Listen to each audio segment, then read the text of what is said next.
ఈరోజు శ్రీ వెంకటేశ్వర స్వామివారి స్తోత్రం గురించి, ఆ స్తోత్రం చదవటం వల్ల వచ్చే ఫలితాల గురించి తెలుసుకుందాం.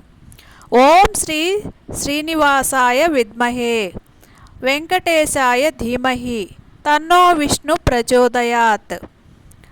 ఓం శ్రీనివాసాయ విద్మహే అంటే లక్ష్మీదేవి నివాసమైన శ్రీనివాస స్వామిని మనం తెలుసుకుంటున్నాము. వెంకటేశాయ ధీమహి తిరుమల వెంకటేశ్వర స్వామిని మన హృదయంలో ధ్యానిస్తున్నాము. తన్నో విష్ణు ప్రచోదయాత్ ఆ శ్రీ మహావిష్ణువు మా బుద్ధిని సన్మార్గంలో నడిపించి జ్ఞానాన్ని ప్రసాదించుగాక.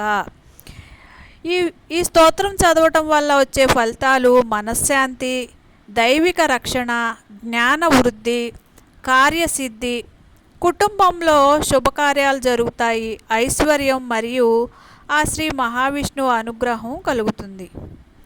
అయితే జపించే విధానం ఉదయం స్నానం చేసిన తర్వాత కానీ ఎప్పుడైనా చదువుకోవచ్చు. శనివారం, ఏకాదశి, శ్రవణ నక్షత్రం రోజుల్లో జపిస్తే మరింత శుభ ఫలితాలు కలుగుతాయని భక్తులు విశ్వాసం.